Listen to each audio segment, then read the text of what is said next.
haciendo la voluntad de la carne y de los pensamientos. Y éramos por naturaleza hijos de ira, lo mismo que los demás. Pero Dios, que es rico en ¿qué?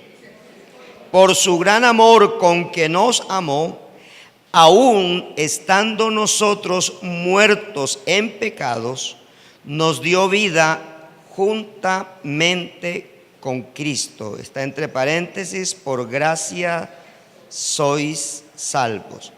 Y juntamente con Él nos resucitó y asimismo nos hizo sentar en los lugares celestiales con Cristo Jesús, para mostrar en los siglos venideros las abundantes riquezas de su gracia en su bondad para con nosotros en Cristo Jesús.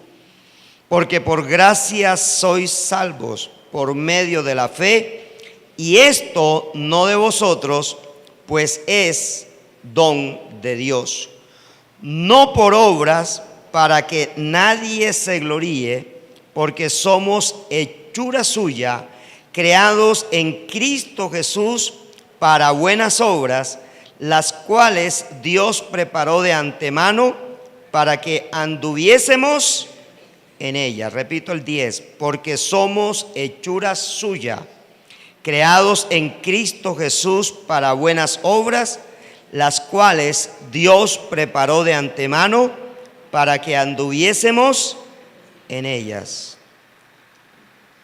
La fecha de nuestra salvación es más importante que la fecha de nuestro nacimiento.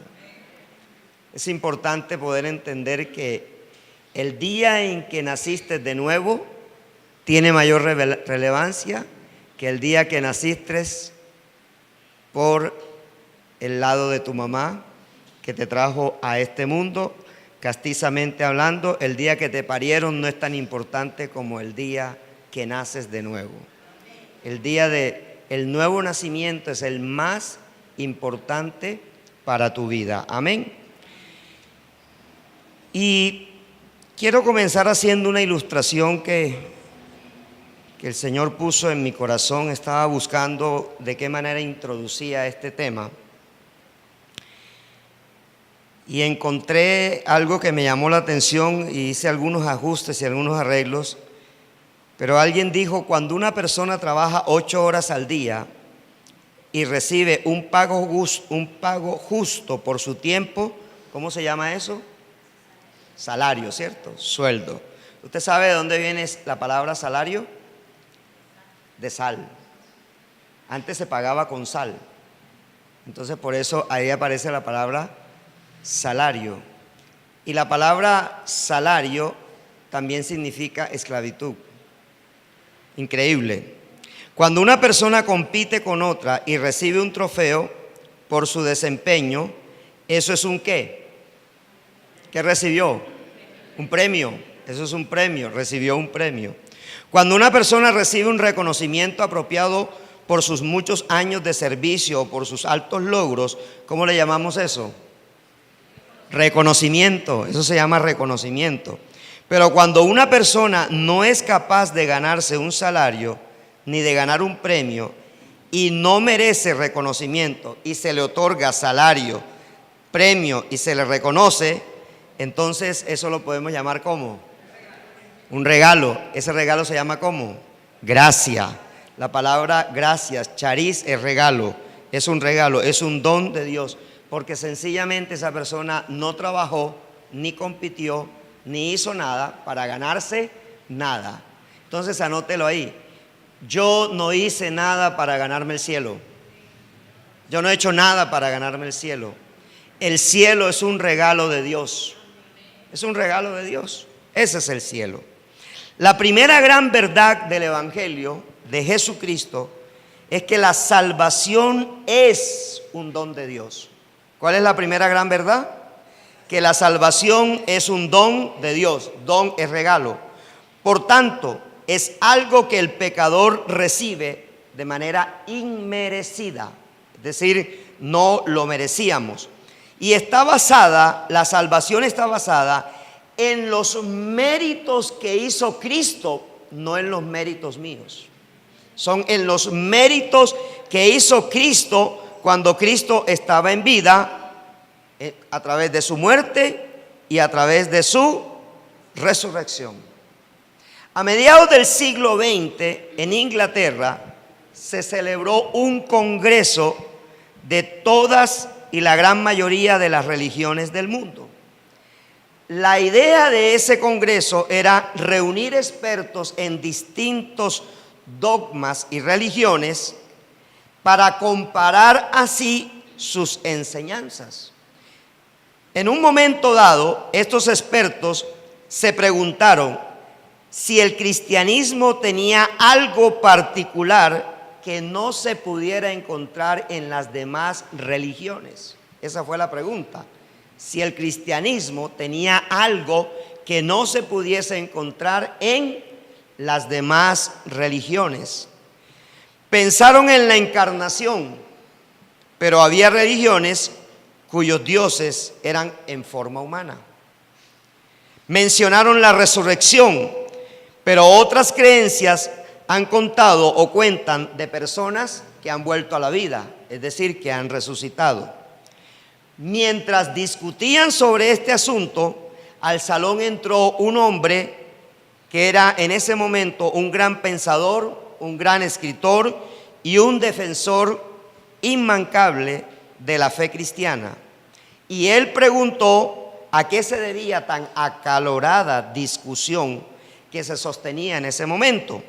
Los que se encontraban en el salón le contaron que se estaba discutiendo y le preguntaron que si él quería contribuir o dar un aporte sobre el tema, el cual Lewis dominaba con gran solvencia teológica.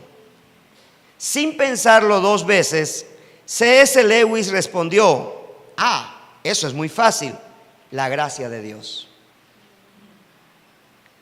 Los llamados expertos tuvieron que concluir que es cierto, que solamente el cristianismo le ofrece al pecador salvación por gracia, porque todas las demás religiones del mundo le piden al pecador que haga algo para ser salvo. O sea, le piden hacer una obra, sea lacerarse, sea golpearse, sea... Ustedes saben que en Filipinas, en la Semana Santa, literalmente se crucifican. Hay una parte entre esta parte de la muñeca y esta parte del brazo en donde un clavo puede entrar perfectamente sin romper un nervio. Y hay gente experta en hacerlo. Entonces en Filipinas se crucifican literalmente. En Santo Tomás Atlántico, ¿sí? Las personas caminan 7 a 10 kilómetros preparando unas bolas que van cebo, y por dentro de ese cebo llevan clavos partidos y se golpean en Semana Santa en su espalda, ¿sí? Para arrepentimiento y para agradecimiento por el favor recibido. En el mundo entero, las religiones del mundo obligan a sus seguidores a hacer algo para que a través de ese hacer la persona sea salva. Cuando Lewis dijo la gracia de Dios o solo la gracia, lo que quiso decir Lewis es que usted y yo hoy estamos aquí solo por gracias. Es que usted y yo hemos recibido el cielo solo por gracia. ¿Qué quiere decir? Que nosotros no merecíamos el cielo. Nosotros habíamos sido separados de la gloria de Dios, dice Romanos 3:23. Por cuanto todos pecaron, todos están separados de la gloria de Dios. Es decir, la gloria de Dios es su presencia. Cuando Dios le dijo a Adán: mira, de todo árbol que está en el huerto tú puedes comer, pero del único árbol que no puedes comer es del árbol de la ciencia del bien y del mal, porque el día que de él comieres, ciertamente morirás. Ahora, en Génesis capítulo 3, cuando nosotros revisamos que Adán pecó y que Eva pecó, la pregunta es: ¿Ellos murieron inmediatamente? No, físicamente no murieron, pero espiritualmente perdieron la imagen y la semejanza de Dios.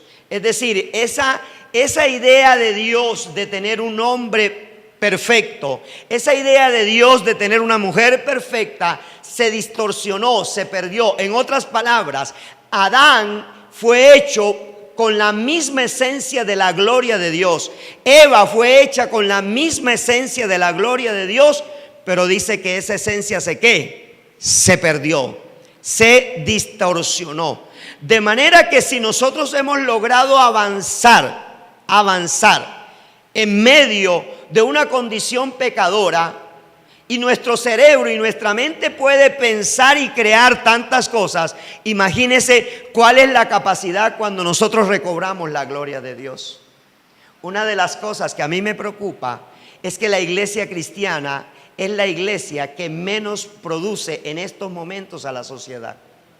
La iglesia cristiana le da temor el emprendimiento. A la iglesia cristiana le da temor inventar cosas y prefieren trabajar para otros que crear su propia forma de vivir. ¿Y sabes por qué? Porque se nos ha olvidado que en la salvación Dios nos devolvió su mente también. Pablo dice, porque tenemos la mente de Cristo. Amén. Yo le daría un aplauso al Señor por eso.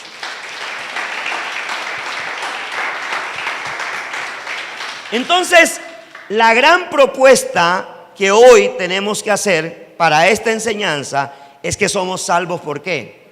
Por gracia. No he merecido nada. Cuando yo miro hacia atrás y miro quién era yo digo, Señor, ¿yo por qué estoy parado aquí?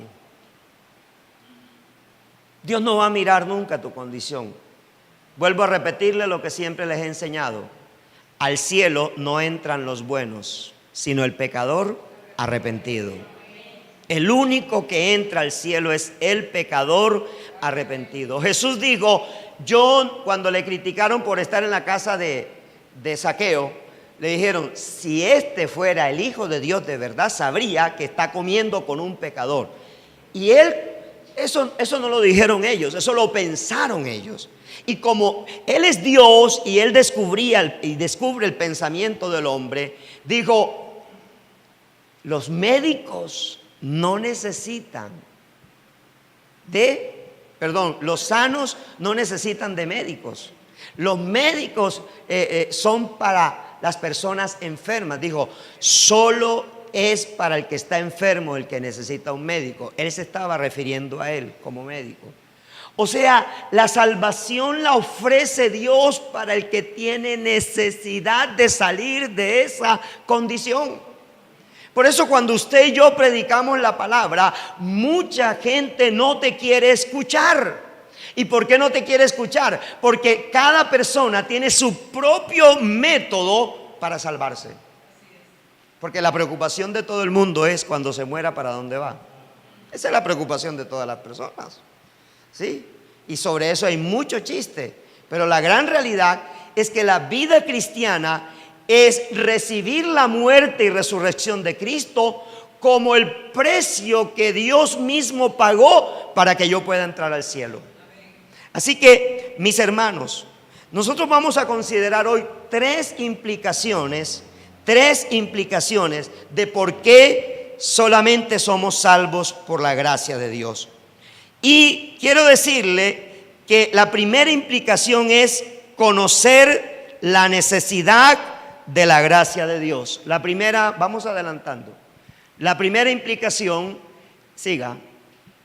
primer punto, implica conocer la necesidad de la gracia de Dios, o sea, la necesidad de su gracia. El apóstol Pablo ha venido orando para que los ojos espirituales de los creyentes sean iluminados y así puedan entender la grandeza del plan de Dios para con ellos y por supuesto para nosotros, los creyentes de esta época. Así como el Señor murió y resucitó por el poder del Espíritu Santo, el creyente en su anterior manera de vivir se encontraba como muertos. ¿En qué? Nos encontramos muertos ¿en qué? En nuestros delitos en nuestros delitos y pecados. Mire lo que dice el versículo 1 del 2. Y Él os dio vida a vosotros cuando estabais muertos en vuestros delitos y pecados. ¿Cuál era nuestra condición? Diga, muerto. Sí, respiraba, comía, hacía todas las necesidades, trabajaba, pero estaba ¿qué? Muerto, espiritualmente muerto, porque la verdadera muerte es estar separado de Dios. Esa es la verdadera muerte. O sea, eso Pablo lo llama la muerte segunda. No la segunda muerte, la muerte segunda. ¿Sí? La muerte segunda es la separación que el hombre mismo hace de Dios. Escuche, no fue Adán, no fue Dios quien desechó a Adán, fue Adán quien desechó a Dios. De manera que hoy en el mundo hay muchos Adán desechando a Dios. Porque hay gente que prefiere practicar yoga que ser cristiano. Hay gente que prefiere bioenergética que ser cristiano. Hay gente que prefiere practicar cualquier religión oriental y le parece una calidad que ser cristiano. Pero déjeme decirle, cualquier religión solo te conduce hasta la muerte física, pero no te saca de la muerte espiritual. La única religión que te saca de la muerte segunda es el cristianismo. Es la única religión. Es la única religión que te devuelve la vida eterna. Porque cuando Adán fue creado, Dios lo creó para vivir en eternidad. Tú y yo fuimos creados para vivir en eternidad.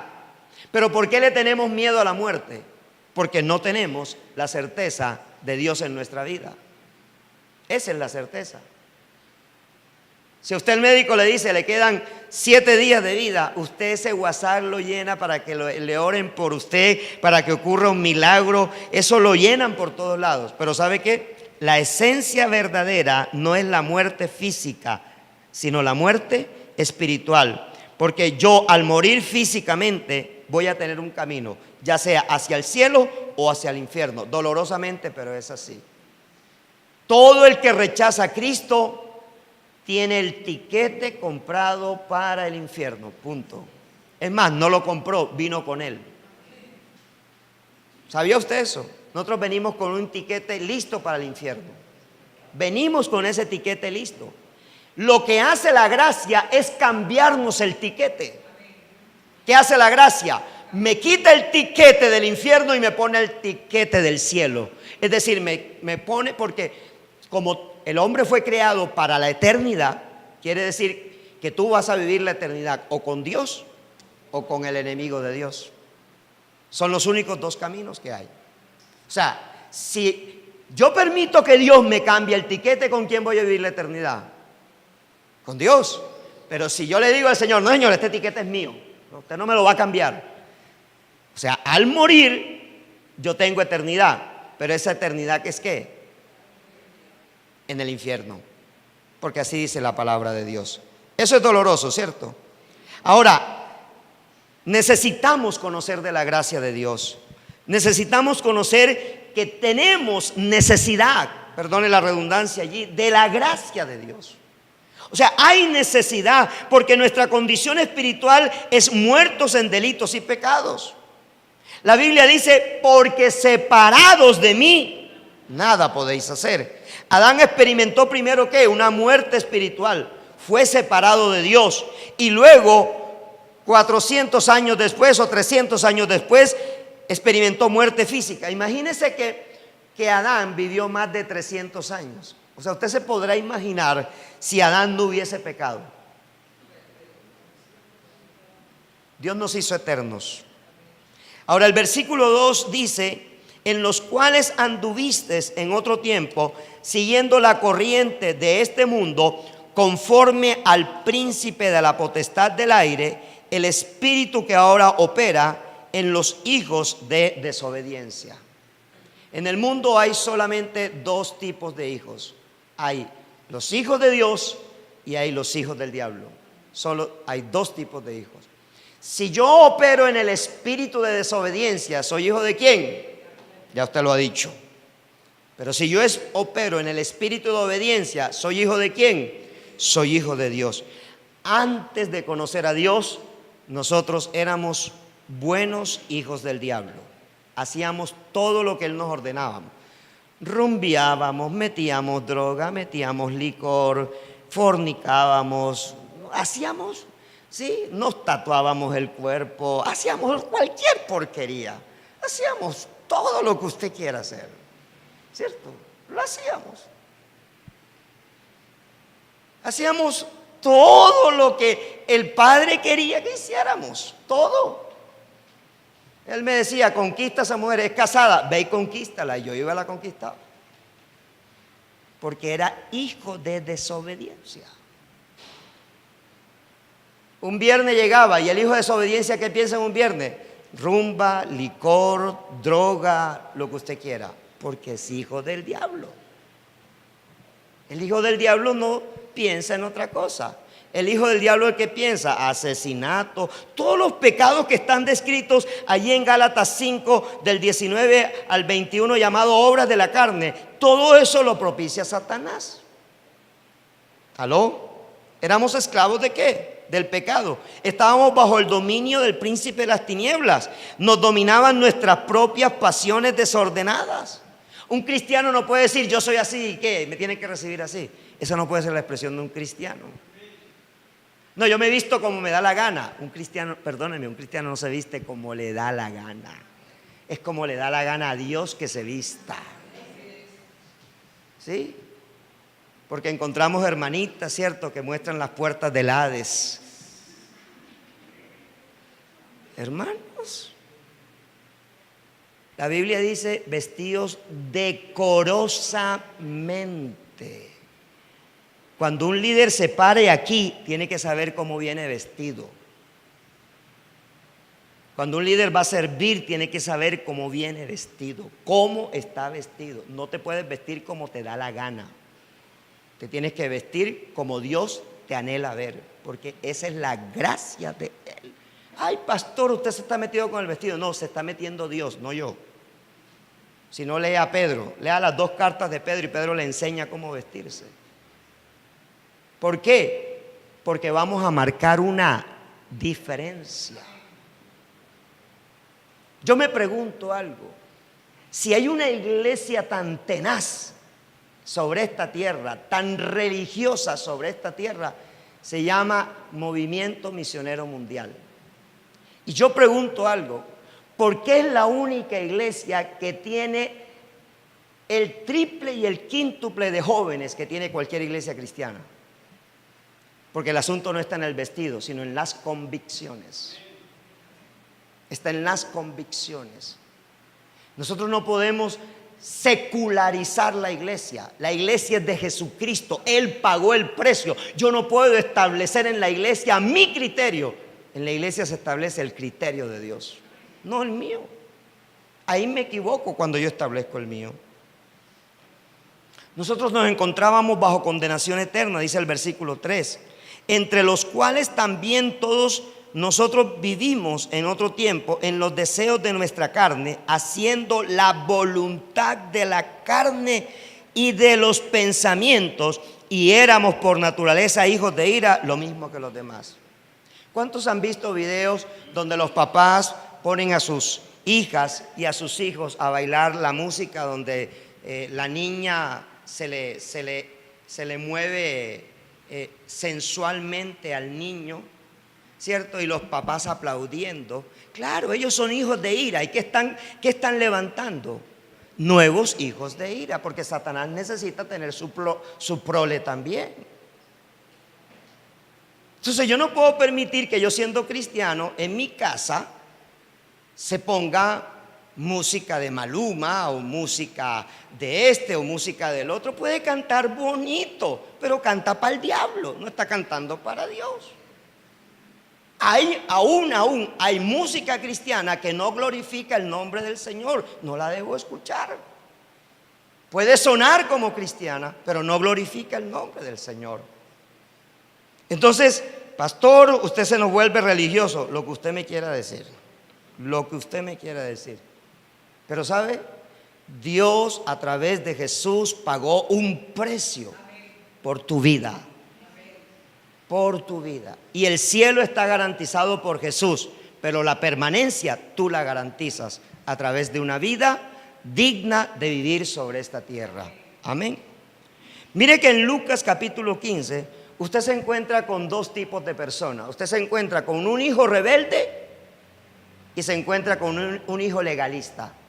El hijo rebelde le dijo al padre: dame la herencia, que me voy a ir. Yo quiero la herencia ya. Y el padre, ¿qué le dio? La herencia. ¿Sí? Él le dijo al padre: yo me voy. Y se fue. ¿Y cómo vivió? A su manera, desenfrenadamente. Cuando usted lee Lucas capítulo 15 del versículo 11 en adelante, usted se encuentra que el hijo pródigo vivió ¿qué? Desenfrenadamente, con licores, con viejas, con drogas, con todo. Usted ve a un hombre desfasado, pero un hombre que en el poco tiempo perdió los recursos. Escúcheme, el diablo te promete poco, te promete mucho, te da poco y te lo quita todo. Te lo repito, el diablo te promete mucho, te da un poco, pero te lo quita todo.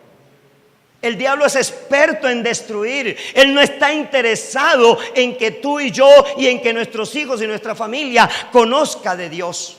Él es obstáculo, él es resistencia. El legalista dijo: ay, tanto tiempo yo viviendo contigo, nunca me he ido y a mí ni siquiera me has dado un marranito para que yo me lo coma. Dijo: ¿no me lo has pedido? Este estaba perdido y volvió. ¿Sabe? La gracia de Dios es que Dios está esperándonos. La gracia de Dios es que Él, como buen padre, yo no sé cuándo te convertiste. Yo me convertí el 21 de febrero del año 1996, pero el Padre tuvo 36 años esperándome. 36 años en sus ojos habían lágrimas por Marcos Manrique. 36 años esperándome. 36 años yo haciendo lo que me daba la regalada gana. 36 años pecando. 36 años violentando la ley de Dios. Pero su gracia me alcanzó. Me dijeron que me habían invitado a una rumba con una orquesta dominicana, y era la orquesta de la iglesia. Y como a mí me gustaba la rumba dominicana, yo me gocé, y después que dieron el sermón, mis lágrimas corrían porque Dios me estaba hablando. Su gracia me alcanzó un día después de haber festejado el último carnaval hace 22 años.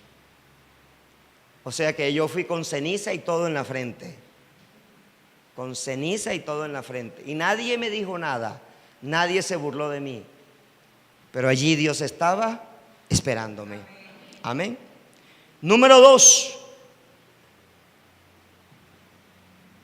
La gracia implica comprender la manifestación de Dios. Hay que comprender esa manifestación de la gracia de Dios. Cuando nosotros revisamos el versículo 4 de Efesios 2, dice: pero Dios, comienza diciendo ese versículo, pero Dios. Ese es un adverbio de transición, es un adverbio que va a ser un cambio.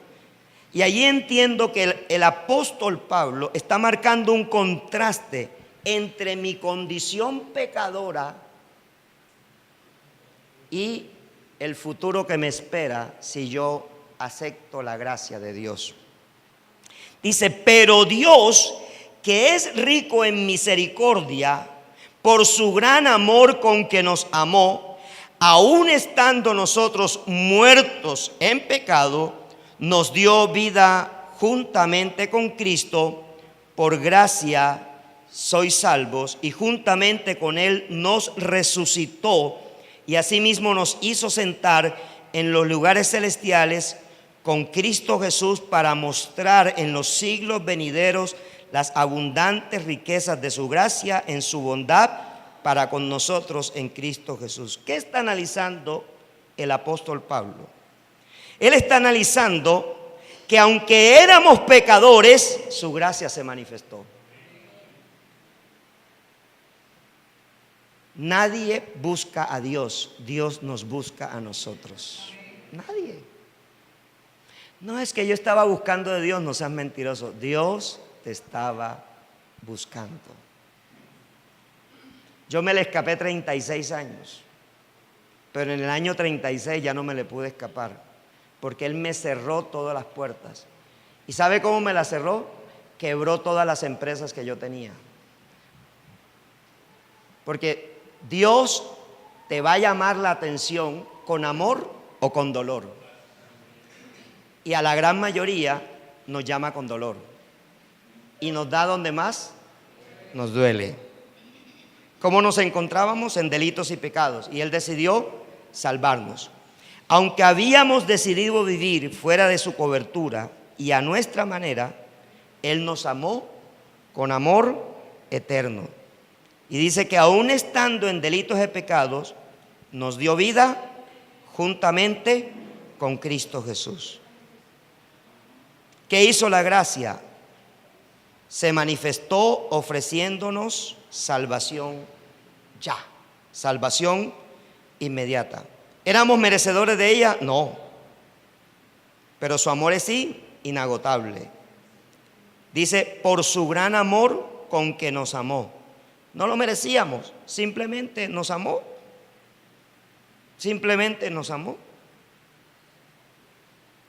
El hijo que más se ama en la casa es el que más dolor de cabeza da. Por el amor.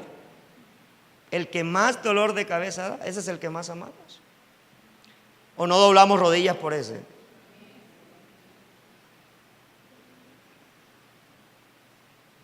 Cuando mi hijo mayor se ponía rebelde, yo le ponía la carne de él y la mía, y yo me comía solo el arroz y el resto, para manifestarle que lo amaba.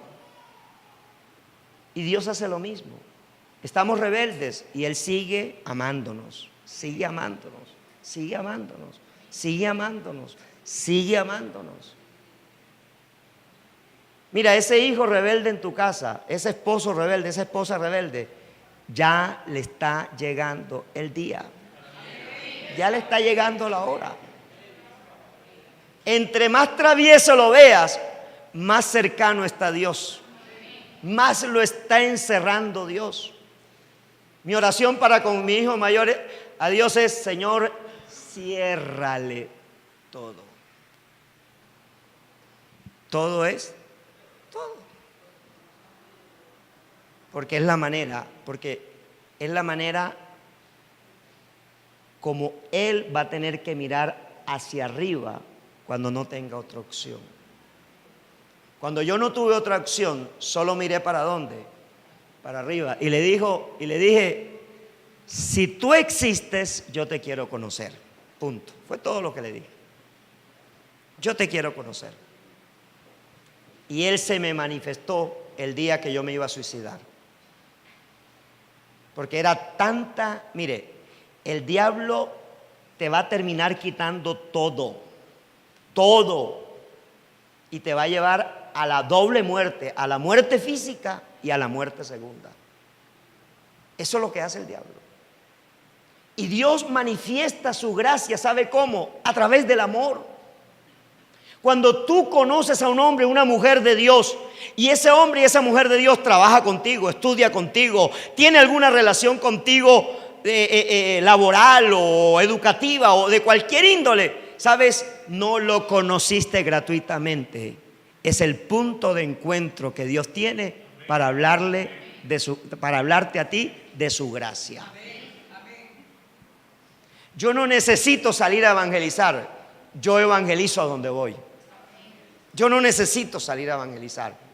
Yo soy evangelista por siempre, porque cada vez que Dios me dice, cada vez que yo conozco a una persona, yo sé que soy un puente entre esa persona y Dios está alcanzando a alguien a través de mí. Cuando yo aprendí eso, ya me dejé de preocupar que tenía que evangelizar. O sea, yo soy un puente de contacto. Cada persona que estreche su mano conmigo queda atada para el reino de los cielos. ¿Aló? Y yo he visto con mis ojos en esta iglesia, y he visto con mis ojos personas llegar acá, y antes me odiaban, y antes me aborrecían, antes no me hablaban, Pero ¿sabe por qué? Porque yo soy un puente. Y cuando usted lo entiende, usted no tiene que volverse, no tiene que evangelizar. Usted es evangelista por naturaleza, porque usted se vuelve un puente de Dios. La gracia se manifestó gratuitamente para el pecador, no para Dios. Para ti es gratis, para mí es gratis. ¿A Dios qué? ¿Quién pagó el precio de tu salvación? Dios. El Padre puso el precio. Por eso el Hijo dijo estas palabras: consumado es. Porque hay gente que predica que que Cristo le pagó el precio al diablo. El diablo no tiene nada que ver con esto. El Padre dijo: ¿quién irá por mí? Y el Hijo dijo: yo voy, yo pago el precio. Cuando Jesús estaba en Getsemaní, dice la Biblia que en él brotaban sudor de sangre y lágrimas, porque el precio del pecado se paga con sangre. ¿Con qué se paga el precio del pecado? Cuando Israel iba a salir de Egipto, ¿qué le dijo Dios a Moisés? Toma las familias y dile que tomen un cordero de menos de un año, joven, sin mancha, sin arruga, y lo van a degollar, y la sangre del cordero la van a colocar sobre los dinteles de las casas. Y cuando el ángel de la muerte pase, porque todo pecador necesita morir también físicamente, cuando el ángel de la muerte pase, cuando él vea la casa de los israelitas manchadas, las puertas y los dinteles manchados de sangre, él pasará de largo. Eso se llama gracia. ¿Estamos entendiendo? Ahora te pregunto esto: cuando tú te congregabas en la iglesia católica, ¿algún día escuchaste una enseñanza así? Porque el diablo no saca diablo. Así de sencillo. Así de sencillo. Satanás no puede dividirse a sí mismo. La gente cree, los políticos creen, y nosotros somos más sinvergüenza que votamos por ellos en vez de votar en blanco. Creemos que una regla, una norma, una ley hará menos ladrones. Pregunto, mire, ¿sabe? Colombia es el tercer país de más leyes y normas punitivas en el mundo, pero es el país de mayor delincuencia en el mundo. Usted en Europa se le queda un celular en el restaurante y de esa mesa no se mueve hasta cuando usted no llegue a recogerlo. En Estados Unidos la Constitución tiene solamente 18 artículos y no se han movido desde 1831. La pregunta es: ¿por qué? Porque el asunto no es de leyes, es del corazón. Hasta cuando Dios no cambia el corazón, la vida de una persona no cambia. Y entre más saquen a Dios de los colegios, entre más saquen a Dios de las universidades, porque es que ahora estamos bajo el imperio gay, bajo el imperio homosexual. Entonces es la religión homosexual la que se está imponiendo, y entonces hoy tienen más prebenda la comunidad LGTBI que la iglesia cristiana. Pero mientras eso siga prevaleciendo, no hay ley punitiva, no hay ley sancionatoria que acabe con el pecado, porque el pecado solo lo acaba Cristo. Cristo. Cuando Cristo entra al corazón de un delincuente de verdad, porque es que en la cárcel ellos se convierten porque les bajan las penas, pero en la calle ellos vuelven a hacer ¿qué? Lo mismo. Cuando realmente Cristo entra al corazón de una persona y se establece en ese corazón, y esa persona genuinamente recibe a Cristo, no vuelve a ser la misma persona. Segunda a los Corintios 5:17 dice: de modo que si alguno está en, nueva criatura es, las cosas viejas todas son hechas nuevas. ¿Sabe cuál es el problema de la iglesia cristiana? ¿Por qué sigue pecando la iglesia cristiana? Porque no se ha encontrado con Cristo. Solo cuando tú y yo nos encontremos con Cristo, no volvemos al puerco, como dice el apóstol Pedro, que el perro vuelve a su vómito. Solo cuando nos encontramos con Cristo. Solo cuando nos encontramos con Cristo tratamos bien a nuestra esposa, tratamos bien a nuestro esposo. Solo cuando nos encontramos con Cristo no somos egoístas, no somos mentirosos, no robamos, no nos sacamos la hojita de papel de la empresa, no nos sacamos el bolígrafo de la empresa. Solo cuando nos encontramos con Cristo, nuestra verdad, nuestro estilo de vida cambia, nuestra vida cambia y cambia nuestro estilo, porque Cristo cambia nuestra vida genuinamente. Con su sangre nos limpia y con su sangre nos purifica. Solo Cristo. Yo detesto a esa gente que dice: ay, me cubro con la sangre de Cristo, ay, me cubro con la sangre de Cristo. No, yo me cubrí una vez y no espero darle al diablo la oportunidad de que me la quite. Por eso estoy seguro que el diablo a mí no me toca, y no me toca. El día que me voy a morir, me muero porque Dios me necesita, no porque el diablo me lleva. Eso estoy seguro. ¿Por qué? Porque estoy cubierto con la sangre de Cristo. Y lo tercero, la gracia salvadora implica creer en el alcance de dicha gracia. Implica creer en el alcance de dicha gracia.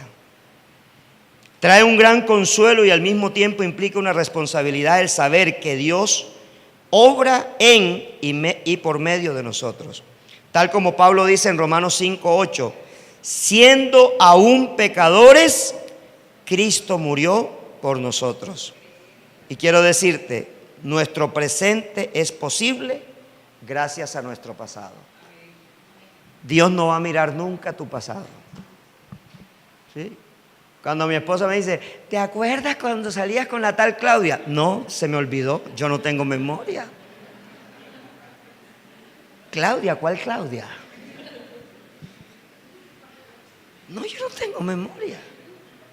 ¿Por qué voy a acordarme de lo que Cristo ya limpió? ¿Yo por qué voy a acordarme de eso? Por eso yo detesto cuando el lenguaje cristiano es tan pobre, tan pobre, tan pobre, que no se ha soltado de su pasado. Es tan pobre que no se ha soltado de su pasado. Ay, pastor, es que a mí nunca me ha gustado la lectura. Entonces tú no has nacido de nuevo. Porque la Biblia dice que el que ha nacido de nuevo es nueva criatura. Entonces, en lo nuevo, Dios te está enseñando lo nuevo.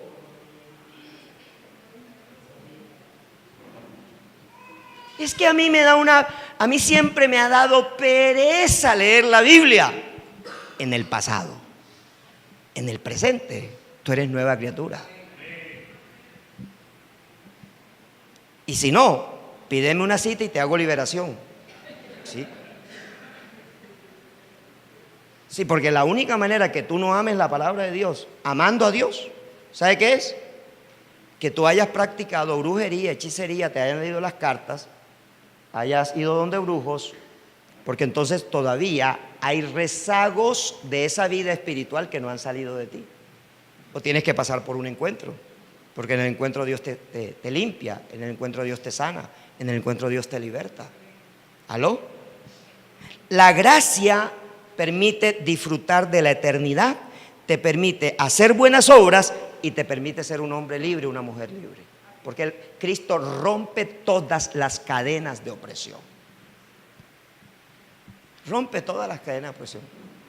Una cosa es enfermarse y otra cosa es tener enfermedad. Son dos cosas distintas. Yo me puedo enfermar, pero en Cristo no debo mantener enfermedad. Así que la era del cóndor no es para la iglesia, con dolores por aquí, con dolores por allá. No, eso no es para la iglesia.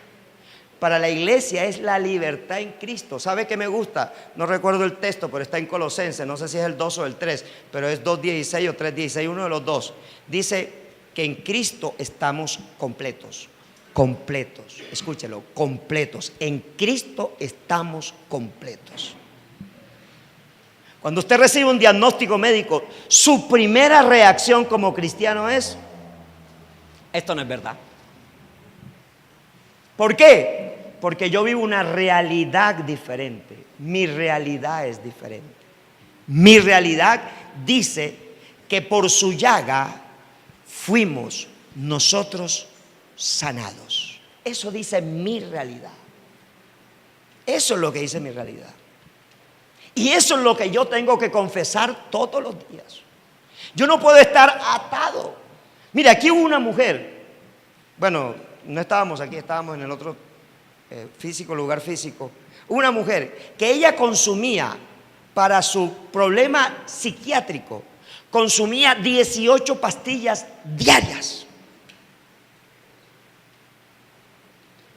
Y un día le dije, le voy a hacer liberación, pero usted se va a hacer un compromiso conmigo.